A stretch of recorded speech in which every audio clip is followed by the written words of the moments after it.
이제 새벽 기도회 시간에 저희 데살로니가 후서, 전서 후서를 내일 아침에 읽는데요. 데살로니가 후서 2장을 내용은 짧은 내용이지만 적그리스도, 거짓 선지자, 그 다음에 배교하는 일, 이것이 2000년 전의 일이기도 하겠지만 오늘 이 시대의 일이기도 하고, 그리고 앞으로도 이와 같은 일은 계속해서 일어날 것입니다. 그래서 데살로니가 후서를 이렇게 쭉 묵상하는 가운데 오늘 새벽에 데살로니가 후서 2장을 간단하게 좀 살펴보았고, 새벽에는 13절부터 좀 후반부에 관련되어진 내용, 그리고 2장에 대한 그런 전반적인 이야기, 그것을 함께 나누었고, 이 시간에는 그 적그리스도, 거짓 선지자, 이 부분에 대해서 저희들이 조금 더 자세히 공부할 필요가 있겠다. 그렇게 해서 오늘은 교리문답 대신에 이 부분을 좀 더 공부를 좀 해보려고 합니다. 우리나라 토목 기술이 세계 아주 최고 수준이라고 해도 과언은 아닙니다. 우리나라에서 제일 긴 터널이 그 인제하고 양양 간에 인제 양양 터널이라고 그래요. 자그마치 약 11km 정도 된다 그래요. 11km면 서산 IC에서 우리 교회까지 오는 정도의 거리. 별로 안 놀라시는구나. 계속 그 터널로만 가는 거예요. 그걸 이쪽에서 뚫고 저쪽에서 뚫어서 중간에서 이렇게 만나가지고, 뭐 목사님 해저 터널 저기 가면 있는데 뭐 그런 것도 있는데 그거 가지고 이렇게 놀라십니까? 그러는데 아무튼 참 대단한 그런 기술을 가지고 있습니다. 제가 이제 말씀 공부하느라고 한 달에 한 번, 두 번 순천을 갔다 왔다 하는데요. 순천도 그 순천 담양 고속도로 거기에 처음 갈 때 제가 터널로 들어갔는데, 그러면 저는 그렇게 길이라고는 생각을 못했어요. 그냥 한참을 갔는데 끝이 안 나오는 거예요. 그래서 야, 이것 봐라. 재밌는 거예요. 좀 이상해요, 그죠? 그래서 계기판을 보면서 쭉 계속 봤어요. 어느 정도나 될까. 근데 하여튼 뭐 가늠은 안 되지만 대충 하여튼 이렇게 저렇게 보니까 와, 한 3km는 넘는 것 같아요. 그래서 와, 대단하다. 그리고 이제 갔다가 올 때는 뭐 또 경황이 없으니까, 그리고 나서 그 다음에 제가 생각이 나길래 한번 검색을 해봤어요. 어느 정도 되는가. 거기가 문수산 터널이라고 그러는데 자그마치 3,820m더라고요. 하긴 11km 얘기를 했으니까 3,820은 그거 뭐 절반도 안 되는 거니까 여러분들이 안 놀라는 것은 제가 놀랄 뿐입니다. 굉장히 긴 터널이죠. 그런데 그 긴 터널을 지나가면서도 우리는 조금도 걱정하지 않습니다. 왜 그렇죠? 출구가 있을 줄 아니까. 지나가다 보면 혹시라도 중간에 잠잘까. 근데 터널에서 잠자면 큰일 나죠. 제가 어제 장례식 갔다가 이렇게 내려오면서 보니까 화물차는 좀, 제가 이 얘기하면 혹시 관련되신 분이 좀 저를 싫어하는지 모르겠지만 단속을 좀 더 강화했으면 좋겠다. 가며 오며 제가 보았는데요, 상당수의 그 운전자들이 이걸 하더라고요. 보고 있는 거예요, 뭐를. 야, 그 큰 덤프 트럭을 그걸 운전해 가면서 그러는 거예요. 만일 그러다가 터널에서 진짜 그러다가 사고 나면 큰 사고가 나죠. 그래서 참 저분들은 왜 저럴까? 하여튼 이게 먼저 우리는 이 운전자에 대한 교양 훈련이 먼저 되고 그 다음에 차를 운전해야 되는데 자전거 타는 그 교양으로 차를 운전하다 보니까 문제가 많아요. 근데 3,820km 그 길 들어가면서 그러면서 은근히 저는 재미를 느낍니다. 왜 그러냐? 그 기간 동안은 과속 단속 카메라가 없어가지고 차가 없으면 제 마음대로 한번 쑥 달려볼 수도 있으니까 얼마나 좋은지 몰라요. 그래서 하여튼 들어갑니다. 그런데 들어갈 때 반드시 출구가 있다는 사실을 알기 때문에 그러기에 저는 아무 걱정도 하지 아니하고 마음 푹 놓고 터널로 들어갑니다. 그런데 터널과 비슷한 것이 동굴이죠. 동굴도 들어가는 입구는 있습니다. 그런데 터널과 동굴의 차이는 터널은 입구와 출구가 각각 다른 편에 있지만 그래서 입구가 있으면 출구가 반드시 있게 마련입니다. 그래서 아무리 긴 터널이라도 아무리 캄캄할지라도 그럴지라도 반드시 끝은 있고 나는 나갈 수 있다라고 하는 그 사실 때문에 두려워하지 않습니다. 그리고 그 길을 그냥 지나갈 수 있는 것이죠. 그러나 굴이라고 하는 것은 들어가는 입구는 있지만 가면 갈수록 어두워지고 그 다음엔 출구를 찾을 수가 없습니다. 굴은 입구가 곧 출구인 것입니다. 그렇기 때문에 들어갔던 곳으로 반드시 다시 돌아 나와야 하는 겁니다. 이것이 터널과 그 다음에 동굴의 차이라는 것이죠. 지금 사도 바울은 무엇을 말해주고 있느냐?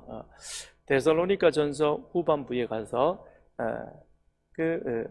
지금 환난 가운데 어려움 가운데 신앙생활을 잘 지키고 있는 잘하고 있는 그들을 향하여 반드시 주님의 재림이 있을 것이다 라고 그렇게 편지를 했습니다. 그런데 이 바울의 편지를 받았던 그 사람들 가운데 개 중에 이 바울의 그 본심을 오해를 해버린 거예요. 바울은 참 그 데살로니가 교회가 그렇잖아요. 짧은 시간 안에 복음을 전하고 떠나갔고 그러니 마치 이런 형편과도 같죠. 아기를 낳기는 낳았는데 그런데 도저히 그 아이를 돌볼 형편이 못 돼서 그래서 친정엄마한테 부탁하고 그냥 자기는 지금 저 독일로 돈 벌러 갔습니다. 그런데 소식은 어떻게든 전해가지고 또 알아보고 그래서 잘 크는지 어쩐지 병 치료는 안 하는지 그런데 그 소식을 들을 때마다 엄마의 마음은 상당히 많이 힘들고 아프겠죠. 그죠? 내가 돈 때문에 어쩔 수 없이 왔는데 그러니까 바울은 돈 때문에 간 것이 아니라 배방하는 세력 때문에 떠나갔는데 그런데 겨우 이제 어찌 보면 거기에 이게 딸 같은 아들 같은 그 데살로니가 교회를 그렇게 거기에 태동시켜 놓고 떠나갔는데 근데 안타까워서 디모데를 보냈는데 어려운 가운데서도 좋은 신앙인으로 자라서 그래서 마게도냐와 아가야 지방에 참 믿음의 좋은 소문이 전해지는 그런 교회가 되었다.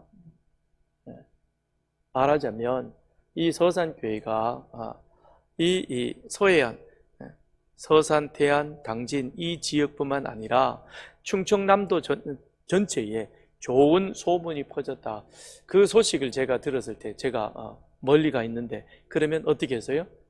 기분이 좋겠죠. 그죠? 와, 진짜 너무 자랑스럽다. 어쩌면 저렇게 훌륭하게 신앙생활을 잘하고 있을까? 그런데 그런 반면에 한편 신앙생활이라는 것이 그것이 늘 좋은 봄날만 있는 것이 아니고 뜨거운 여름도 있고 그 다음에 모진 태풍이 부러지는 그런 시기도 있는 것이고 그 모든 것들을 견뎌야만 그래야 가을에 결실을 할 수 있는 것처럼 그래서 바울이 지금 좋은 소문이 나고 좋은 신앙생활을 잘하고 있어서 너무너무 고맙고 감사한데 그런데 이 뜨거운 여름도 그 다음에 태풍 같은 그런 환난과 시련도 있다. 그럴지라도 마지막이 있다는 거죠. 우린 동굴로 들어가서 헤매는 것이 아니라 입구로 신앙으로 들어갔으니 그 다음에는 어디로 나가느냐? 반드시 주님, 재림하시는 그 주님 앞에 우리가 설 때가 있다는 것입니다. 그거를 지금 바울은 격려하는 차원에서 그렇게 한 거예요. 그러니까 서산교회 소식을 듣고 제가 여기 이제 사임하고 다른 데 가서 있다가 그런데 소식을 들으니까 상당한 시간이 지났는데도 그런 좋은 소식이 들려진다는 거죠. 마침 생각나는 게 있어서 하나 말씀을 드리면 이런 거예요. 어느 목사님이 그 말씀을 하시더라고요. 사임을 이제 은퇴를 하시고 당신은 이제 다른 곳에 가서 계시는데 하도 그 교회 장로님이 자꾸 한번 인사드리러 온다고 해서 오지 말라고 그러다가 그래도 온다 그래가지고 오라 그랬대요. 그랬더니 그 장로님이 오셔가지고는 한참을 울면서 그러더래요. 목사님 감사합니다. 저희가 목사님께 참 신앙훈련을 너무 잘 받아서 그래서 지금 힘들지만 저희가 잘 감당하고 있습니다. 만일 우리가 목사님께 그와 같은 신앙훈련을 받지 못했으면 그랬으면 이미 우리는 벌써 목사님하고 이별을 했을 것입니다. 후임으로 오신 목사님이 어쨌든 뭐 좀 그런가 봐요. 그러니까 이분들이 견디는 거죠. 견디는데 그걸 그 전에 배웠던 그런 신앙 훈련 그걸 가지고 그것이 그들에게 은혜가 되어서 그래도 목사님 교회를 우리가 잘 섬겨야 된다. 한 마음으로 가는 거죠. 그 말씀을 들었을 때 그 목사님도 너무 가슴이 아픈 거죠. 너무 힘든 거죠. 그러나 어떻게 합니까? 하나님의 뜻이 있을 것이다. 터널의 끝이 있는 것처럼 좋은 일이 곧 있게 될 것이다. 같이 우리 기도하자. 굴과 터널의 차이가 그러한 것처럼 바울은 데살로니가 교회에게 그런 상황을 이제 예를 들어서 이 재림에 대한 것들을 가지고 이야기를 해주는 거예요. 그런데 그 얘기를 들었던 사람이 그걸 오해하는 것이죠. 그러면서 주님이 쉽게 이미 왔다. 그래서 자 2절 가서 보면 영어로나 말로나 우리에게서 받았다는 편지로나 주의 날이 이르렀다고 해서 쉽게 마음이 흔들리거나 두려워하거나 하지 말아야 한다 라는 거죠. 그 얘기는 결국 무슨 얘기입니까? 지금 데살로니가 교회 안에 바울의 편지를 오해하고 바울이 전했던 가르침 그 가르침을 그걸 잘못 이해해서 주님 이미 왔는데 주님이 곧 오시는데 곧 이제 임박했다. 그런데 우리가 일해서 못 하겠느냐? 뭐 이거 해서 뭐 하느냐? 주님 오면 이제 우리 다 올라가야 될 판인데 그러면서 이제 여기저기를 다니면서 자기만 그러는 게 아니라 열심히 기도하는 사람에게 뭐 그렇게 열심히 기도하냐? 열심히 성경 읽는 사람이 이제 곧 주님 앞에 가는데 뭘 그렇게 성경 열심히 읽고 그만하면 됐어. 그냥 우리는 이제 가면 돼. 그러면서 그렇게 교회를 좀 어지럽히는 그와 같은 사람이 있었다는 것입니다. 거기에 대해서 바울이 이제 다시 한번 이 후서의 편지를 써서 1장에서 주님 반드시 오신다. 그런데 주님 오실 때는 그 먼저 일어나는 전조 현상, 징조가 있다는 것입니다. 징조가 있다는 거죠. 그러니까 그 징조를 우리가 잘 알고 있으면 그러면 이런 그 재림, 그 다음에 그와 같은 일들로 인하여 그 끝날에 일어날 징조, 그와 같은 것들로 인하여서 우리가 믿음이 흔들리거나 또는 잘못되어지는 일이 없을 것이다. 그런 마음으로 바울이 편지를 기록하고 있는 것이죠. 데살로니가 전서 5장을 한번 가서 보겠습니다.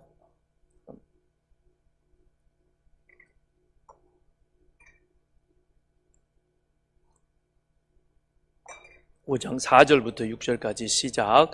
형제들아 너희는 어둠에 있지 아니하매 그날이 도둑같이 너희에게 임하지 못하리니 다 빛의 아들이요 낮의 아들이라 우리가 밤이나 어둠에 속하지 아니하나니 그러므로 우리는 다른 이들과 같이 자지 말고 오직 깨어 정신을 차릴지라 그랬습니다. 자 여기 보면 주님께서 언제 오십니까? 몰라. 그 날과 그 시는 아버지만 알아. 천사도 모른다 그랬습니다. 아들도 모른다 그랬습니다. 그래요.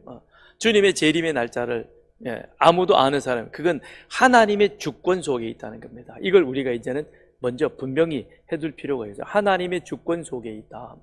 그런데 주님께서는 포도나무의 비유, 무화과 나무의 비유를 말씀하셨고, 그리고 사도 바울도 오늘 이 데살로니가전서 5장 4절부터 6절에 보면 그런데 그 먼저의 징조를 우리가 알 수 있고, 그래서 그걸로 인하여 우리는 주님의 날이 도둑같이 우리에게 임하는 것은 분명한 일이지만, 그러나 도둑당하듯이 우리는 그렇게 당하지는 않는다는 겁니다. 그게 무슨 말이냐? 4절에 보니까 그날이 도둑같이 너에게 임하지 못한다라는 것이죠. 도둑이 언제 오는지 주인이 안다면 대비를 할 수 있겠죠. 그죠?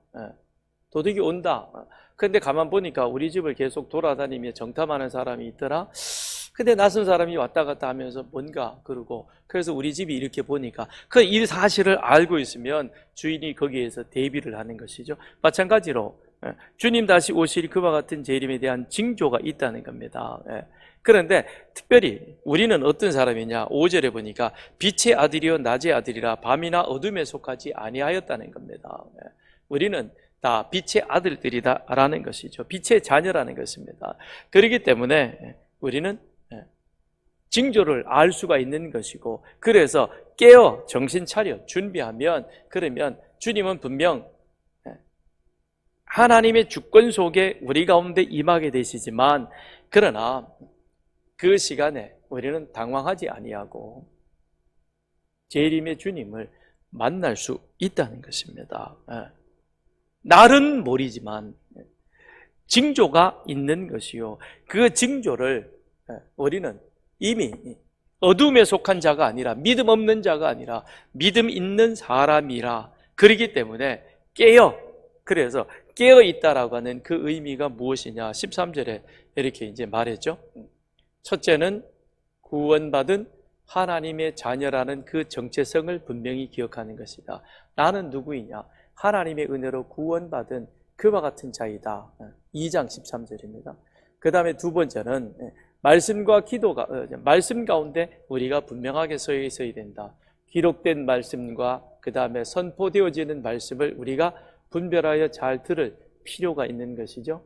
그리고 세 번째는 기도하는 것이다. 그것이 깨어있음의 모습이라는 겁니다. 깨어있다 그래가지고 오늘 집에 가서부터, 지금부터 죽을 때까지 안 자고 그럴 수 있어요?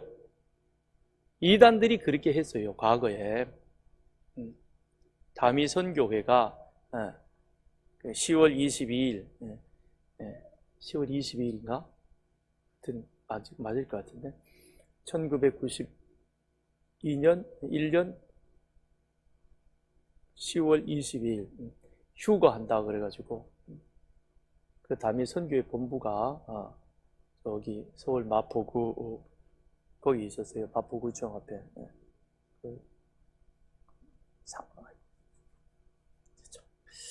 동네 이름도 생각이 안 난다. 아무튼 서교동 바로 옆에 있었는데 하여튼 그랬어요. 그래가지고 밤이 되면 탁 나와가지고 무릎 꿇고 앉아가지고요, 방석 일렬로 쫙 놓고, 이거보다 이 정도, 이거보다 좀 더 넓으나 그래요. 코너에 좋은 건물입니다. 5층짜리 건물. 거기에서 그냥 막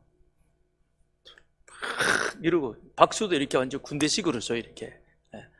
우리처럼 그냥 치르고 말고 그런 게 아니고 박수도 그냥 촥촥촥촥. 우리는 한 10분만 치자 그러면 전부 다 나가 떨어질 거예요. 그죠? 근데 몇 시간을 밤새도록 그렇게 치는 거예요. 왜요? 깨어 있어야 된다. 깨어 있는 거를 잠 안 자고 깨어 있는 걸로 생각하는, 그게 아니라는 게, 바울은 성경에서 뭐라고 그러느냐? 너는 누구이냐? 하나님의 구원의 은혜를 입은 자이다. 내가 누구이냐? 죄인이었는데, 죽을 죄인이었는데 하나님의 은혜로 구원받아 하나님의 자녀 되어져 있는 그와 같은 자이다. 부르심의 은혜를 내가 기억한다는 것이죠. 그러기에 그 다음 우리의 삶의 기준이 무엇이 되느냐? 과거에는 내 욕심과 욕망을 따라 살아갔지만 지금은 기록되어진 말씀과 선포되어진 그리스도의 가르침을 따라 그렇게 살아가는 것이다. 그래서 우리 삶의 기준이 하나님의 말씀이 되는 거예요. 다른 게 아니라는 겁니다. 그러면서 하나님 앞에 그 말씀을 가지고 기도하는 것이죠. 세상의 기도는, 세상의 종교에서 말하는 기도는 자기 소망을 가지고 소원 성취하기 위한 것이죠. 그런데 우리의 기도는 하나님의 뜻을 알아가는 겁니다. 차원이 다른 것이죠. 그래서 내가 하나님의 뜻 가운데 어떻게 하나님의 사람으로 세워져 가는 것이냐, 살아갈 것이냐, 그게 하나님 앞에서 깨어있는 자, 그게 바로 빛에 속한 자요. 그랬을 때 우리는 주님께서 보여주시는 이 주님 오실 재림의 징조에 대해서 우리가 정확히는 모르지만 그래도 그 깊이를 가늠하게 되는 것이고, 터널을 지나가다 보면요, 처음에 들어가서 그 다음에 좀 가다 보면 이게 어디쯤 왔는가. 그런데 한참을 가다 보면 이제 곧 나가게 되겠구나. 왜 그래요? 저 안에 터널에 불을 켜놨지만 거기 켜놓은 불과 저쪽에서 출구 쪽에서 비춰지는 그 빛하고는 다르죠. 그죠? 네? 그럼 한번 가봐요. 오늘 저녁에 지금 내려가서 저기 고창에서 순천으로 가다가 보면 거기 문수산 터널을 한번 지나갑니다. 뭐 그렇게 오래 안 걸려요. 여기서 한 2시간 반만 가면 돼요. 간단하게 갔다 오는 거지. 그러면 환하게 이렇게 보여집니다. 그러면 이제 출구가 가까워졌구나. 그러면 이제 우리가 빛의 자녀라. 그렇다면 이렇게 우리가 말씀 가운데 깨어 기도하며 나가다 보면 시대를 분간하게 되는 것이죠. 시대를 분간하고 깨어있다는 것은 그거는 세상과 여러 가지 적그리스도가 우리를 유혹하는 거기에 대해서 흔들리지 아니하고 우리 믿음을 지켜갈 수 있는 것이죠. 배가 흔들리면 배가 좀 요동칠 수는 있을 겁니다. 어지러울 수는 있어요. 그러나 자기 자리를 끝까지 지킬 수 있는 거죠. 찾아갈 수 되는 거죠. 확 흔들면 나도 모르게 이쪽으로 내려갈 것 같지만 그러나 내 있는 자리가 어디냐, 그 자리를 알고 찾아가는 것이죠. 그게 깨어있음의 모습인 겁니다. 그래서 자기 신앙의 자리를 지키는 거죠. 교회 안에서 우리의 자리가 어떤 자리입니까? 첫째는 예배의 자리요, 둘째는 기도의 자리요, 그 다음엔 하나님께서 우리 각자에게 직분을 주셨으면 그 직분 있는 그 자리에서 그것을 감당하는 거예요. 그게 사명 감당하는 거예요. 이름표 붙이고 돌아다니고 뭐 그런다고 해서 그 사명 감당하는 게 아니라 예배와 기도의 자리에서 말씀을 듣고 그 다음에 나에게 주어진 그 사명, 그 직분, 그걸 그 자리에서 묵묵히 감당할 때 교회가 건강해지는 것이고, 그리고 우리 또한 하나님 앞에서 부끄럽지 않는 그런 모습으로 가게 되는 것이죠. 자, 다시 2절로 가서 보면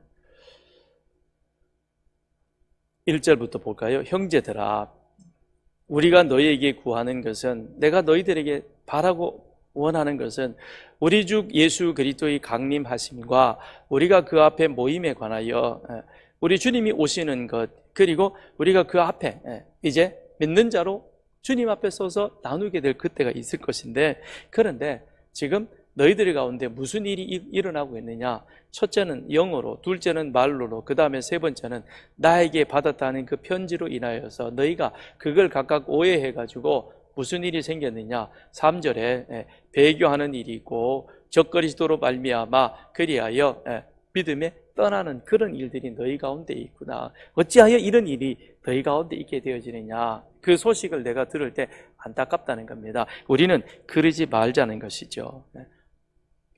세 가지 우리가 미혹되어질 수 있는 것이 있습니다. 그게 뭐냐? 첫 번째, 사탄은 양의 탈을 쓰고 우리를 미혹하는 겁니다. 광명한 천사처럼.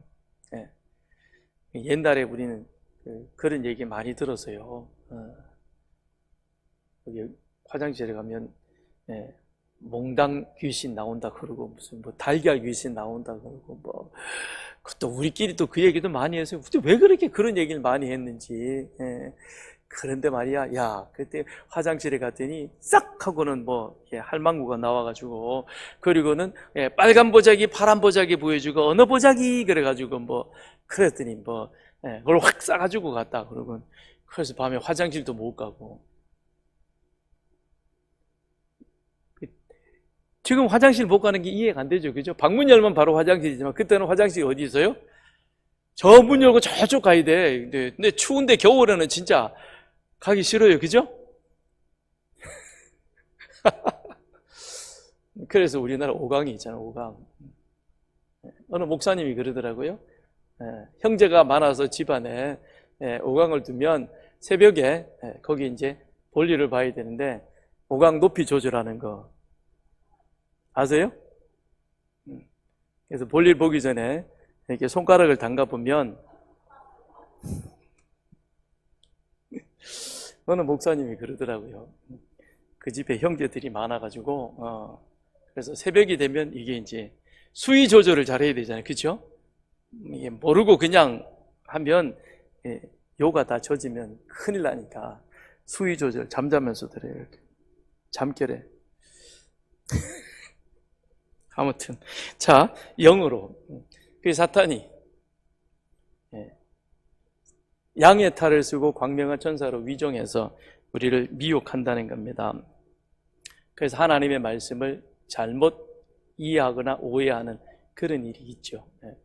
이단들이 지금 그런 일들을 많이 하고 있죠. 그 다음에 말, 마치 자기 말이 바울의 말인 것처럼 이거는 한국 교회가 많이 조심해야 될 그와 같은 부분이긴 한데, 교회 안에 목회자들, 저도 목사지만 말씀을 준비하면서 늘 조심합니다.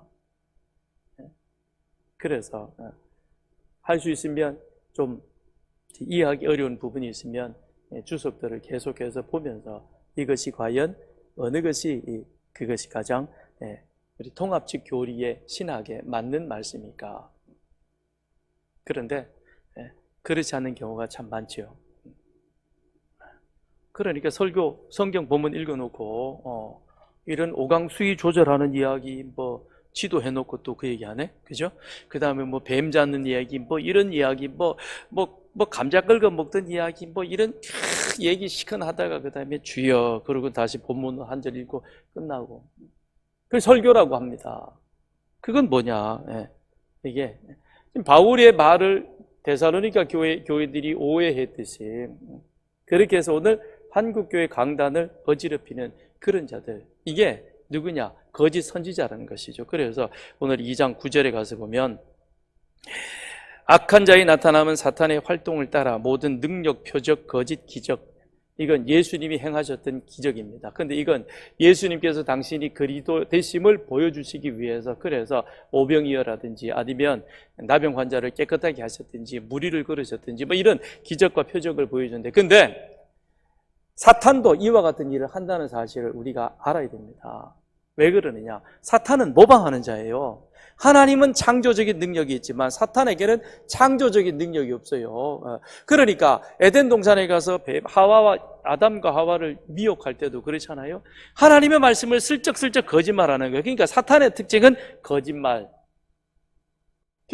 지금 신천지라는 그 이단은 그렇잖아요. 그죠? 거짓말하는 걸 가리키는 이유가 본인이 스스로 사탄이라는 사실을 드러냅니다. 그런데 지금은 아예 이들이 아주 완전히 자기 자신을 확 드러내가지고, 그리고는, 우리 윤순희 집사님이 지난주에 그 봉사를 많이 하러 다니시잖아요.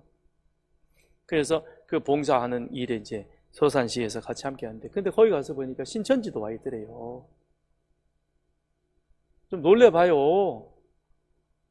신천지가 이제는 자기 이름을 가지고 그렇게 나가가지고 우리도 이만큼 봉사했습니다. 그리고는 대중 앞에 나서는 겁니다. 그러면 교회는 어떻게 해야 되느냐? 내년도 우리 교회 표가 세상에 예수님의 길을 보여주는 겁니다. 예수의 길이 뭐냐는 거예요. 그냥 여기 앉아가지고 맨날 복 달라고 구하는, 그게 예수의 길을 보여주는 교회의 모습이냐는 겁니다. 교회가 다시 바르게 서야죠. 교회가 새로워져야죠. 어떻게 하면 우리가 세상에 예수의 길을 바르게 보여줄 수 있을까? 어떻게 하면 정말 저들은 하나님의 구원받은 자로서 그 가르침에 따라 세상 가운데 정말 그렇게 살아가겠는가? 이걸 우리가 보여줘야 됩니다. 오늘 우리 가운데 일어나고 있는 수많은 혼란함은, 그건 교회의 혼란함을 그대로 세상 가운데 보여주고 있는 겁니다. 교회가 다시 말씀 안에서 정결해 순결해야 되는 거예요. 그래야 세상이 순결해지는 겁니다. 세상에 아무리 제도, 방식, 사람 바꿔서 안 되는 거예요. 교회가 다시금 새롭게 정화되어지고 교회가 다시금 원래의 자리로 찾아오고 교회가 교회다움의 모습을 회복해 갈 때 이게 세상이 새로워질 수 있는 길이 되는 겁니다. 신천지도 이제는 이걸 하는 거예요.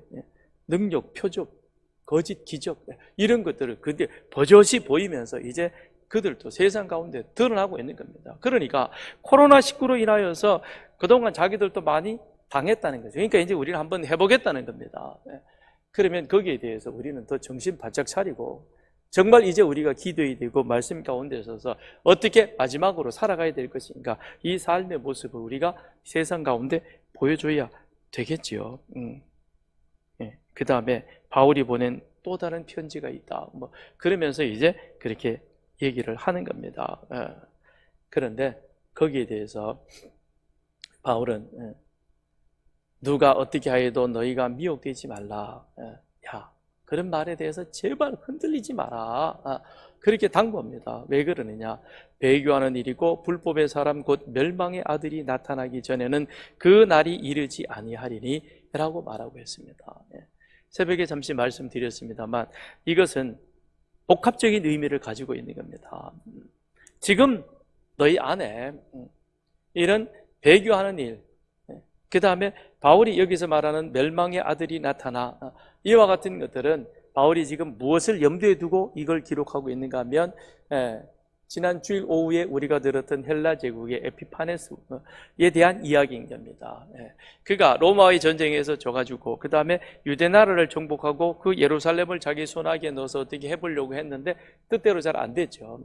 그러니까 성전을 더럽히고 그 다음에 그 안에 제사하는 이런 것들을 되짚이로서 그렇게 엉망으로 만드는 그런 일들이 그 가운데 있었던 것입니다.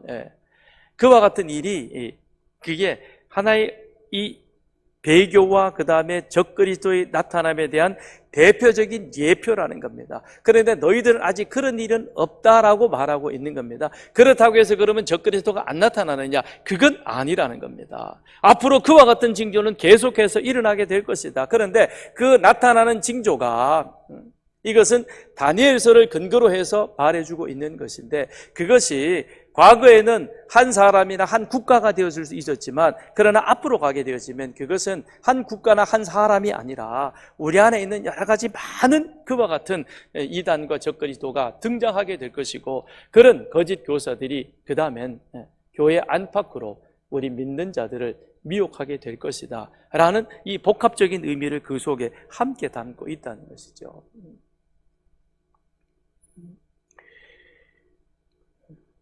자, 요한일서 2장 18절 우리 한번 찾아보겠습니다. 그 전에 요한계시록 1장 8절을 한번 먼저 찾아볼게요.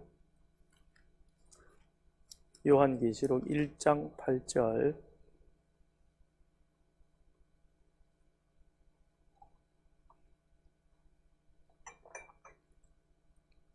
시작. 주 하나님이 이르시되 나는 알파와 오메가라 이제도 있고 전에도 있었고 장차 있을 자여 전능한 자라 하시더라. 그 다음에 요한일서 2장 18절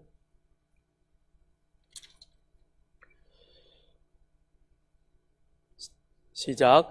아이들아 지금은 마지막 때라 적그리스도가 오시야 하는 말을 너희가 들은 것과 같이 지금도 많은 적그리스도가 일어났으니 그러므로 우리가 마지막 때인 줄 아노라 그랬습니다. 자,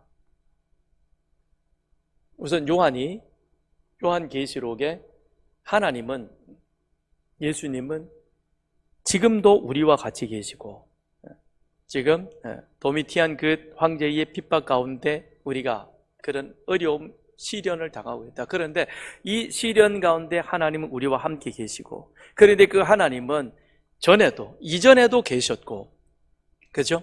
하나님이 세상을 창조하시고 창조하신 하나님께서 또한 이스라엘 민족을 그리고 약속에 따라 예수 그리스도를 보내시고 그 모든 과정 속에 함께 계셨고 그리고 후에도 장차에도 계실 것이다. 그래서 예수가 이 세상에 구원주로 심판주로 오실 것이다 라고 하는 것을 요한이 말씀하고 있는 것이죠. 그러니까 하나님이 지금도 계시고 과거에도 계셨고 그리고 미래에도 계시고, 그건 현재, 과거, 미래라고 하는 것은 우리 인간의 어떤 개념 속에 있는 거죠. 하나님 앞에서는 영원을 사시는 분이기 때문에 그것이 의미가 없는 겁니다. 그러나 요한이 그와 같은 표현을 쓰는 그 의미, 그리고 요한 1서 2장 18절에서 뭐라고 말하고 있습니까? 지금도 많은 적그리스도가 일어났다. 그 얘기는, 자, 하나님이 과거에도 계셨고 지금도 계시고 앞으로도 계신다면, 그렇다면 하나님을 대적하는 적그리스도가 과거에도 있었어요. 그죠? 아멘이라고 대답해 주세요. 과거에도 있었어요. 그래서 하나님을 대적하려는 타락한 천사가 그가 아담과 하와를 유혹해서 하나님의 법을 어기도록 하죠. 그죠? 과거에도 있었습니다. 그 사탄은. 그런데 앞으로도 장차 주님이 오실 그때에도 어떻게 되느냐? 계속해서 이 적그리스도는 활동한다는 겁니다. 그러니까 사도 바울이 지금 데살로니가 2장 4절에서 3절 4절에서 말하고 있는 의미는 무엇이냐면, 자, 다니엘이 그가 환상 가운데 하나님께서 장차 되어질 일들을 보여주셨는데, 그때에 예루살렘 성전 안에 멸망에 가증한 것이 서게 될 것이다. 그것이 에피파네스라고 하는 그와 같은 것이 되어지고, 그 이후에 그 다음에 로마 장군 티투스가 되어지고, 그 이후로 그 다음에 수많은 하나님을 대적하는 그와 같은 자들이 일어나서 스스로 자기 자신을 높여서 하나님이라고 그렇게 말할 것이며, 그와 같은 일이 있었다. 그런데 지금 너희 가운데 그와 같은 일은 없을지라도 그 비슷한 일이 너희들 가운데 지금 일어나고 있다는 겁니다. 그런데 이건 종말의 한 징조인 것이지 주님이 오신 것은, 지금 오신 것은 아니라는 것이죠. 주님은 그와 같은 것을 말씀을 하셨고, 그리고 장차 주님께서 오실 때에 이와 같은 일들이 너희 가운데 계속해서 일어나게 될 것이다. 그리고 이후에 요한이 뭐라고 표현했냐면, 적그리스도가 우리 가운데 많이 일어나게 될 것이다. 근데 그 예언대로, 자 보세요. 베드로 때도, 그 다음에 바울 때도, 요한 때도 적그리스도는 있었습니다. 그리고 거짓 선지자들이 교회 안에서 많은 사람들을 미혹하게 하여서 그리하여 우리를 넘어뜨리게 하는 그와 같은 일들이 있었습니다. 그런데 그것이 오늘 지금 이 시대 가운데 우리들이 당면하고 있는 직면한 문제이기도 하죠. 그렇죠? 우리나라에 뭐 통계에 따라 조금 다르긴 합니다만 하여튼 40-50명의 자칭 예수라고 하는 그런 거짓 그리스도인들이, 그리스도가 많습니다. 그들이 지금 아예 이제는 대놓고 그렇게 포교 활동을 하고 있는 겁니다. 근데 바울이 지금 이와 같은 말씀을 하고 있는 이유는, 그건 무엇이냐면, 자, 주님이 오실 징조가 이런 것이 있다. 근데 지금 너희들에게 일어나지 않았다고 해서, 이거는 나와는 무관한, 우리 때와는 무관하구나, 그러니까 우리는 그냥 지내도 되겠다라고 그런 안일하게 지내라는 그런 의미가 아니라 경고성의 의미도 가지고 있는 것이죠. 주님이 오실 때 그것이, 그 다음에 6절에 가서 보면 6절, 7절, 8절에 그것이 지금 그렇게 격렬하게 일어나지 않는 것은 6절에 보니까 뭐라 그러냐면, 너희는 지금 그로 하여금 그의 때에 나타나게 하려 하여 막는 것이 있는 것을 아나니 불법의 비밀이 이미 활동하였으나 지금은 그것을 막는 자가 있어 그 중에서 옮겨질 때까지 하리라. 또 보니까 뭐가 있느냐? 막는 자가 있다는 겁니다. 불법의 사람, 즉 멸망의 아들이죠. 적그리스도이죠. 그런데 그 적그리스도가 사탄이 할 수 있는 두 가지입니다. 하나는 적그리스도요, 또 하나는 9절에 나와 있는 거짓 선지자인 것이죠. 적그리스도는 교회 밖에서 우리를 여러 가지 어떤 정치 체제나 이런 걸 가지고 압박하는, 그래서 우리를 박해하여 신앙의 자리에서 적극적으로 떠나가도록 만드는, 배교하도록 만드는 겁니다. 그런데 그것이 그 다음 교회 안에서도 이와 같은 거짓 선지자들이 활동을 하고 있다는 겁니다. 그런데 그것이 많이 일어나지 않는 것은, 그건 바로 무엇이냐? 6절, 7절 막는 자가 있다는 거죠. 그럼 그걸 막는 자가 누구겠습니까? 세상의 영적인 세력은 두 가지죠. 하나는 하나님이며 하나는 사탄인 것입니다. 사탄은 하나님을 대적하여 오히려 우리를 넘어뜨리게 하는 자일 것입니다. 그렇다면 이것을 막아서는 자는 누구이냐? 하나님이다라는 것이죠. 막는 자는 누구이냐? 하나님이다. 근데 하나님은 그걸 어떻게 막으시는가? 두 가지 방법으로 막으십니다.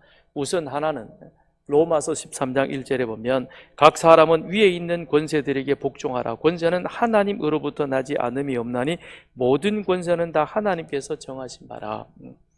정치 체제를 이용을 해서 그 다음엔 뭘 하느냐? 이 땅에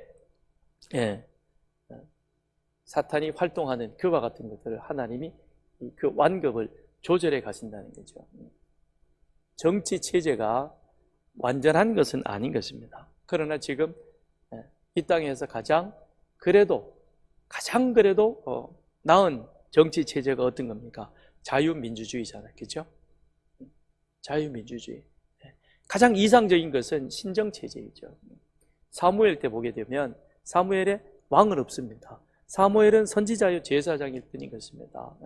그런데 사무엘이 하나님을 대신해서 하나님의 말씀으로 이스라엘을 다스릴 때 블레셋하고 전쟁에서 승리하였고 빼앗긴 땅을 그들이 찾아오며 평화가 임하게 되어집니다. 그러니까 신정체제가 가장 이상적인 것이지만 그러나 그런 신정체제에 만족하지 못한 인간들이 왕정제도를 요구했었고 그것이 지금에 와서는 여러 가지 폐단과 폐해 속에 이제 자유민주주의라고 하는 그런 체제가 만들어지죠. 그런데 이것도 완전한 것은 아니죠.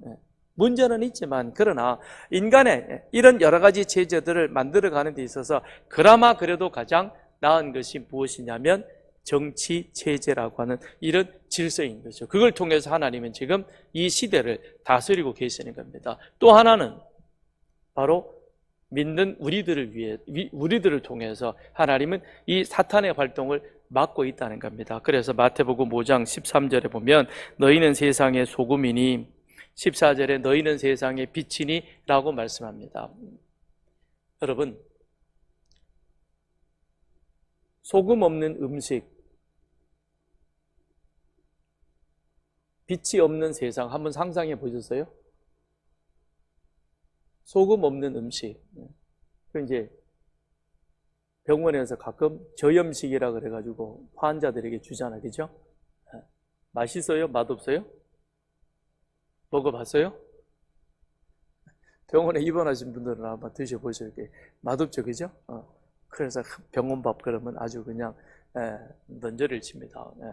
그럼 소금 없는 음식, 간이 맞지 않는 음식은 그 재료가 아무리 좋아도 맛이 없습니다. 그래서 소금이 들어가서 이렇게 적당하게 간이 맞아야 음식이 제맛을 내는 것이죠. 근데 빛이 없는 세상, 어둠만 있다고 생각을 해보십시오. 낮에도 빛이 없습니다. 밤에는 물론이고요. 그러면 하나님께서는 이 땅에 누구를 세워두셨느냐? 교회를 세워두신 거죠. 이 교회를 통해서 하나님 지금 뭐를 막아서고 있느냐? 사탄이 활동하는, 즉 적그리스도와 거짓 선지자들이 그것이 적극적으로 활동하지 못하도록 그거를 지금 하나님이 막아서고 있다는 겁니다. 그러니까 우리 교회가 이게 얼마나 귀한 것이고 이 역할이 얼마나 소중한가 하는 사실을 우리가 인지할 필요가 있는 거예요. 건물의 교회가 아니라 우리 한 사람 한 사람이 교회인 것이며 우리 한 사람 한 사람이 내가 세상의 소금이요 내가 세상의 빛이라고 하는 그 사실을 기억하며 우리가 그 말씀대로 살아가야 하는 겁니다. 그렇다고 해서 세상에 온전한 교회는 없습니다. 세상에 있는 교회는 모두가 다 이런저런 여러 가지 모순과 어려움과 문제가 있는 것은 사실입니다. 그렇지만 그럼에도 불구하고 교회가 이 땅에 존재하고 있는 이유 우리가 알아야 될 것입니다. 교회가 존재하고 있지 않는 저 북한 땅을 한번 생각을 해보십시오. 그 땅이 과연 사람이 살만한 세상입니까?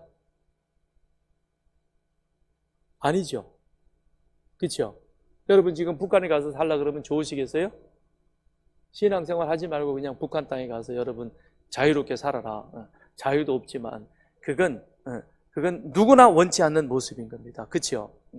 근데 이 땅에 이런 교회를 부정하고 교회의 수를 줄이려는 그와 같은 사회주의적 사고를 갖고 있는 정치인들이 있다는 겁니다.